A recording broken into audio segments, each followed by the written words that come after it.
सोनाक्षी सिन्हा दोस्तों भली-भांति जानते हैं कि सोनाक्षी सिन्हा किस प्रकार से अभी कुकर्म करने जा रही है।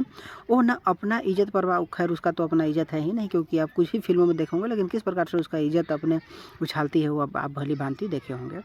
लेकिन सबसे बड़ी बात कि उसने ना अपने बाप की इज़्ज़त की परवाह की, जिसने कि बॉलीवुड को इतने अच्छे-अच्छे फ़िल्में दी, बॉलीवुड को ना कहाँ से कहाँ तक पहुँचाया, लेकिन इसके बावजूद भी वो कुछ नहीं देखी।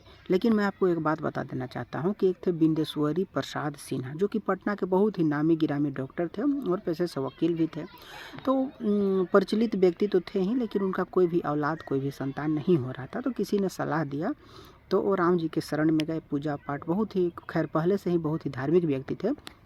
लेकिन उसके बाद क्या हुआ कि वो मन्नत मांगने के बाद लगातार उनके 4 बच्चे हुए, जिनका नाम रखा गया, जो शत्रुघ्न सिन्हा भली-भांति जानते हैं। उसके अलावा राम, भरत, लक्ष्मण और एक शत्रुघ्न, 4 उसके बच्चे हुए और चारों का नाम राम जी के भाइयों के नाम पर रख दिया गया। उनमें जो 3 भाई थे वो बहुत ही प्रचलित और अच्छे डॉक्टर बने, और आप भली-भांति जानते हैं कि शत्रुघ्न सिन्हा एक बहुत ही बॉलीवुड के सुपरस्टार बने।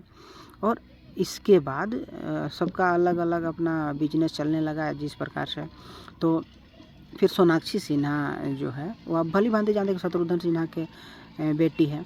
और उसके अलावा शत्रुघ्न सिन्हा के 2 बेटे भी हैं, जिनका एक का नाम लव और दूसरा का नाम कुश है।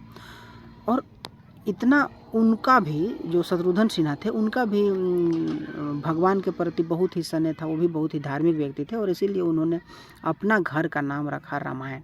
लेकिन आज एक ऐसा, उसकी बेटी ने ऐसा सिचुएशन क्रिएट कर दी है कि उस रामायण में घर में शत्रुघ्न सिन्हा के उस पसीने से बनाए हुए, इज़्ज़त से बनाए हुए मकान में एक मियाँ अपना बारात लेकर के आएगा और मियाँ के घर में उसकी बेटी जाएगी।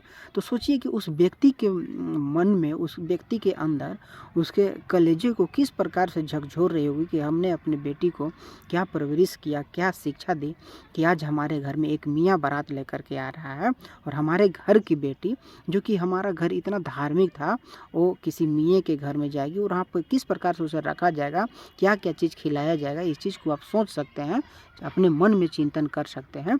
और हम सबसे बड़ी गलती करते हैं ना कि ऐसे लोगों को हम अपना फेवरेट एक्ट्रेस मानते हैं, फेवरेट एक्टर मानते हैं, जो कि अपने माँ-बाप की इज़्ज़त नहीं देख रही है। तो ऐसे लोगों को क्या ही कर सकते हैं। और आप भली-भांति जानते हैं कि किस प्रकार से अपने देश में लव जिहाद का मामला चल रहा है, और किस प्रकार से लव जिहाद में फंसा करके अच्छे-अच्छे लड़कियों को, जो कि प्रेरणा होती है किसी की, वैसे लड़कियों को फंसा करके फिर उसके 2-4 बच्चे, 5 बच्चे पैदा करा दिए जाते हैं।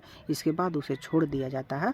और यही हर मियाँ भाई का काम है, और हर लव जिहाद में फंसी लड़की के साथ वही होता है कि उसे निचोड़ करके उसका सारा जवानी को, आप बोल सकते हैं कि सोह करके, उसे वापस अपने घर में भेज दिया जाएगा।